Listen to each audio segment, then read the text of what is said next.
जय जगन्नाथ सांग माने मु दिव्य आज आउ एक नुआ स्कॉलरशिप रो अपडेट को आपण मानकु स्वागत जनाऊँगी। सांग माने एही स्कॉलरशिप रो नाम हेउची कृषि विद्यानिधि योजना स्कॉलरशिप, जहाँ को आमे सीएम किसान स्कॉलरशिप मध्य कहि परिबा। तेबे राज्यर समस्त सीएम हिताधिकारी जो माने अछंती सेमानंकर पिला माने एही स्कॉलरशिप पाई योग्य बा आवेदन करि परिबे समाने। तेबे जो माने सीएम किसान रे योग्य नुहंती सेमानंको पिला एथिरे आवेदन करि परिबे नाहंती। तेबे जो भाई और भौणी माने सीएम किसान योजना अंतर्गत जाउ नाहंती सेमाने एप्लाई करि परिबे नाही। देखंतु पूर्वरु कालिया छात्रवृत्ति थिला, सरकार ताकू वर्तमान चेंज करी सीएम किसान छात्रवृत्ति योजना नाम रे नुआ एक स्कीम आनिचंती, जहाकू कृषि विद्यानिधि योजना कहउचंती। तेबे यार एप्लाई डेट टी स्टार्ट हुई गलानी एवं एंड डेट रही 25 डिसेम्बर 2024। बेनिफिट्स कथा जदि आमे कहिबा as per course duration target रे जदि देखिबा आमे एज पर एप्लिकेशन रिसीव्ड माने जेतुटी एप्लिकेशन रिसीव्ड होबो समस्तंकु एई स्कॉलरशिप रो अमाउंट दिया जिवो। एवं एथिरे आपण स्कॉलरशिप रो अमाउंट सुनिले आपण मानकर हुस उड़ी जिवो। देखंतु एथिरे सर्वाधिक 65,000 पर्यंत वार्षिक एही स्कॉलरशिप रो अमाउंट मध्य थाए एवं वर्ष को थरे लेखाए आपण माने एही स्कॉलरशिप पाई परिबे। देखंतु आपण माने एही स्कॉलरशिप पाइबा पई हेले आगरु अन्य कोनोसी स्कॉलरशिप जेमिति पाई नथिबे। तेबे एही स्कॉलरशिप टी ओडिसा रो समस्त टेक्निकल पढुथुबा एवं प्रोफेशनल कोर्स करथुबा पिला माने आवेदन करि परिबे। नॉर्मल +2 +3 करथुबा किबा पीजी करथुबा पिला माने आवेदन करि परिबे नाही। तेबे आज एही वीडियो रे आपण मानकु मु डिटेल्स कहिबी जे को माने एथरे आवेदन करि परिबे एवं केते लेखाए आपण माने एही स्कॉलरशिप रो अमाउंट पाई परिबे। तेबे सांग माने एथिरे समस्त पिला आवेदन करि परिबे। एससी एसटी ओबीसी एससीबीसी एवं ईबीसी पिला माने मध्य आवेदन करि परिबे। जनरल पिला माने मध्य आवेदन करि परिबे। देखंतु कोन कोर्स रो पिला माने एथि पई आवेदन करि परिबे। Agriculture, architecture, Ayurvedic, BSc technical professional, diploma, ITI, fishery, forestry, MTech, ITI, ITC, MCA जो माने करथुबे, एमबीए जो माने करथुबे, medical, nursing, paramedical, PhD, pharmacy, polytechnic, diploma, agriculture एवं जीएनएम एएनएम जो माने करथुबे, डीएमएलटी जो माने करथुबे, बीटेक आपण माने एई सब टेक्निकल एवं प्रोफेशनल कोर्स करूथुले आपण माने आवेदन करि परिबे। डॉक्यूमेंट कथा जदि आमे देखिबा तबे पिलार आधार कार्ड टी आवश्यक, कास्ट सर्टिफिकेट आपण मानकर आवश्यक, रेसिडेंट सर्टिफिकेट भी आवश्यक, बैंक पासबुक रो फ्रंट पेज आपण मानकर आवश्यक, एक recent colour passport size photocopy आवश्यक, रेशन कार्ड टी बापा मांकर रेशन कार्ड टी आवश्यक, beneficiary ID of the parents बा गार्डियन बेनिफिशियरी आईडी आपण मानकर आवश्यक। तापर matriculation certificate of the student, marksheet of last exam आपण मानकर मेट्रिक रो सर्टिफिकेट मध्ये आवश्यक, marksheet of the last exam pass ला आपण पूर्व एकाडेमिक ईयर रो मार्कशीट मध्ये आपण मानकर आवश्यक। तेबे आसंतु जानि नेबा एही स्कॉलरशिप रो अमाउंट आपण मानकु केते मिलिबो। देखंतु आपण जदि एमबीबीएस कोर्स पढुथांती 37,950 टका मिलिबो। बीडीएस रे पढुतले 37,950, बी फार्म करतुले 35,000। एटा आपण माने गवर्नमेंट रु करि थाई पारंती किबा प्राइवेट रे आपण करतुले मध्ये आपण माने पाइबे। मने रखंतु गवर्नमेंट पिला एवं प्राइवेट पिला एटा समस्त टेक्निकल एवं प्रोफेशनल कोर्स करूथुबा गवर्नमेंट एवं प्राइवेट पिला समस्ते पाइबे जो मानकर बापा मा सीएम किसान योजना रे अंतर्भुक्त थिबे। तबे देखंतु डीएमएलटी जो माने करथुबे से माने 18,000 टका पाइबे।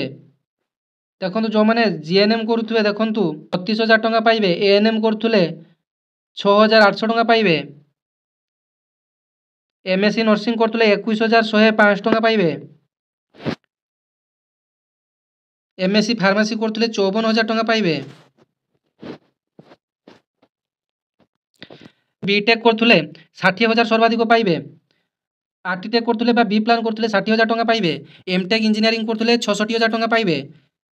एमबीए करथुले 65,000 टका पाइबे। एमसीए करथुले आपण माने 40,000 टका पाइबे। डिप्लोमा पॉलिटेक्निक करथुले 26,500 टका पाइबे। आईटीआई बा आईटीसी करथुले 5,000 टका लेखाय पाइबे। तबे एमिति बहुत कोर्स अछि आपण माने स्क्रीन रे देखि पारथुबे। एमटेक करले आपण माने 35,835 टका पाइबे।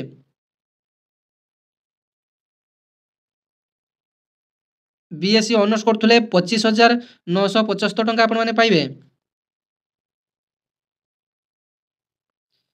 तापर जानि नियंतु subjects and course eligible for the Krishi Vidyanidhi योजना को माने एथि इलिजिबल मु प्रथम रु कहि सारछि। तेबे आपण मानकु प्रूफ सहकारे देखाउछि।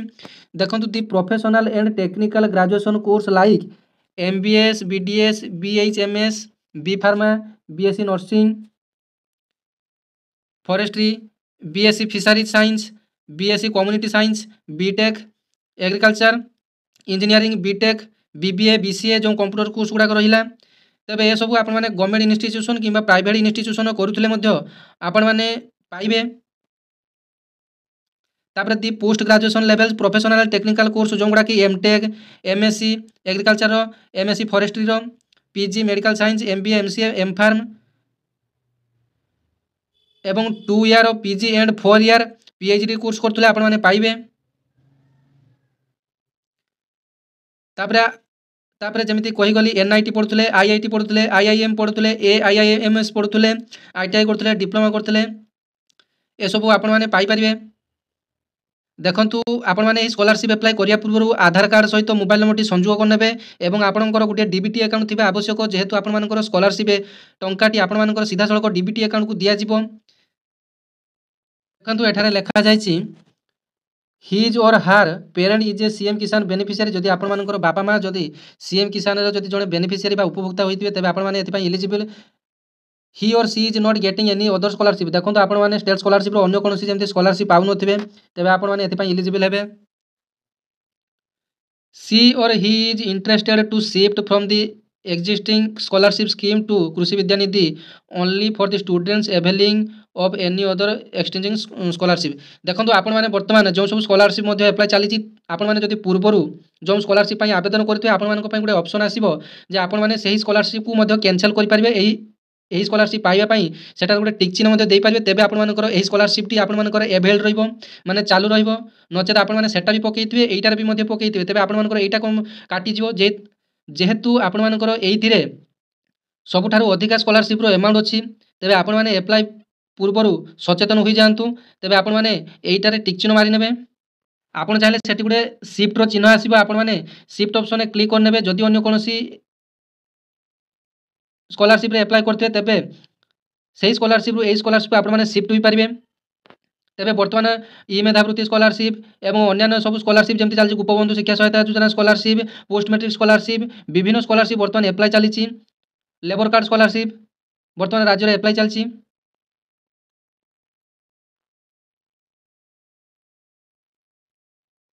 तेबे एटा थिला आपण मानको पई संपूर्ण बा कंप्लीट इन्फॉर्मेशन आपण मानको कोन कोन डॉक्यूमेंट आवश्यक को माने एलिजिबल एवं केते टंका लेखाए एथिरे आपण माने स्कॉलरशिप रो अमाउंट पाइबे सब किछि डिटेल्स मु कहि देली।